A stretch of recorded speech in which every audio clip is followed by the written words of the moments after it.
नमस्ते मित्रों, मैं Shrimati Shantaben Haribhai Gajera English medium school YouTube video channel में आपका स्वागत करती हूँ।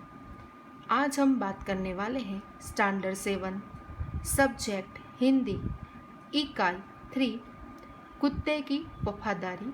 यह एक कहानी है। इसके लेखक हैं लल्लू भाई रबारी।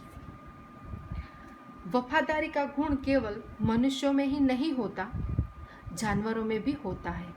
कुत्ता अपनी वफादारी के लिए प्रसिद्ध है। इस पाठ में एक वफादार कुत्ते की कहानी है जो मालिक उसे प्राण के समान प्यार करता था। उसी के हाथों उसकी मृत्यु हो जाती है। बाद में मालिक को अपने अविवेक पर पश्चाताप होता है और वह उसकी समाधि बनाकर अपनी भूल का प्रायश्चित करता है। तो चलिए मित्रों, हम इस कहानी की ओर आगे बढ़ते हैं। पुराने ज़माने में व्यापार का सामान लाने ले जाने का काम बंजारे करते थे। एक बंजारा था। वह अपने ऊंट पर गांव का माल सामान लाद कर शहर में लाता था और वहां से मिश्री, गुड़, मसाले आदि भरकर गांव तरफ ले जाता था। लाखों का व्यापार था उसका, इसीलिए लोग उसे लाखा बंजारा कहते थे। लाखा के पास एक सुंदर कुत्ता था। कुत्ता बड़ा वफादार था। रात को वह बंजारे के पड़ाव की रखवाली करता था। अगर चोर लुटेरे पड़ाव की तरफ आते दिखाई देते थे तो कुत्ता भौंक भौंक कर उन्हें दूर भगा देता था।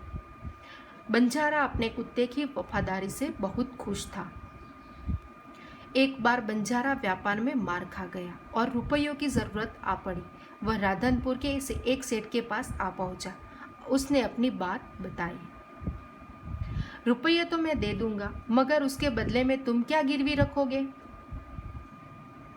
सेठ जी, मेरे पास फूटी कौड़ी भी नहीं है। मैंने व्यापार में सब कुछ खो दिया है। मेरी जबान पर विश्वास रखें और मुझे रुपये दे दीजिए। मैं आपकी पूरी रकम सूद समेत 1 साल में ही चुका दूंगा। कोई बात नहीं, तुम्हारे पास यह कुत्ता है तो तुम उसे ही जमानत के रूप में दे दो। जब तुम सारे रुपये लौटा दोगे तब मैं भी कुत्ता तुम्हें वापस दे दूंगा। बंजारे को दुख तो बहुत हुआ अपने कुत्ते को देने में, मगर कोई चारा नहीं था। रुपये लेकर वह चला गया। कुछ दिन बीते। एक बार सेठ के यहाँ चोरी हुई। कुत्ते ने चोरों का पीछा किया। दूर जंगल में जाकर चोरों ने सारा माल सामान जमीन में गाड़ दिया और वहां से 9-2-11 हो गए। कुत्ता वहां भौंक भौंक कर सेठ को बताने लगा कि लुटेरे आपकी दुकान को तोड़कर माल उठा ले गए हैं। सेठ तो हक्का बक्का ही रह गए। कुत्ता सेठ की धोती पकड़कर आगे खींचने लगा। सेठ के कुत्ते के पीछे पीछे चलने लगे। जहां चोरों ने माल छिपाया था वहां जाकर कुत्ता अपने पैरों से मिट्टी खोदने लगा। थोड़ा ही खोदने पर सब सामान निकल आया। सेठ की खुशी का कोई पार न था। वह कुत्ते को प्रेम से थपथपाने लगा। कुत्ते की वफादारी पर वह मुग्ध हो गया।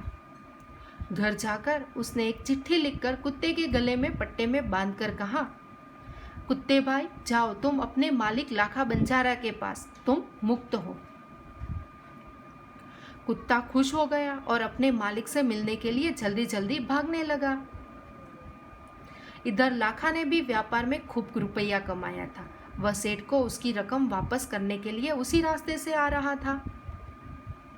उसने दूर से अपने कुत्ते को अपनी ओर आते हुए देखा। वह नाराज हो गया। सोचने लगा कि कुत्ते ने मेरी जबान काट ली, उसने बेवफाई की है। अब तो मैं सेठ को क्या मुंह दिखाऊंगा। उसने आव देखा न ताव, बस कुत्ते के माथे पर लाठी का प्रहार कर दिया। कुत्ता बेहोश होकर गिर पड़ा। लाखा ने देखा कि कुत्ते के गले में एक चिट्ठी बंधी है। अब मैं सेठ को क्या? लाखा, तुम्हारे कुत्ते ने मुझे सूद समेत रुपये लौटा दिए हैं, अतः कुत्ता को मैं मुक्त करता हूँ। उसने मेरे घर चोरी किए गए माल सामान को वापस दिला है। खुश होकर मैंने स्वयं इसे मुक्त किया है। लाखा तो चकित हो गया। वह चिल्लाने लगा, हाय, यह मैंने क्या कर दिया? हाय, यह मैंने क्या कर दिया? वह कुत्ते के शव को अपनी गोदी में लेकर फुट फुट कर रोने लगा। लेकिन अब पछताए हो क्या, जब चिड़िया चुग गई खेत। उसने उस वफादार कुत्ते की समाधि बनाई जो आज भी पाटन जिले के राधनपुर के तालाब के किनारे पर खड़ी है और उस कुत्ते की वफादारी की कथा संसार को सुना रही है। तो बच्चों, इस कहानी से हमें यह सीख मिलती है कि बिना सोचे समझे हमें कोई कार्य नहीं करना चाहिए। यदि हमने बिना सोचे समझे कोई कार्य करते हैं तो पछताने की नौबत आती है।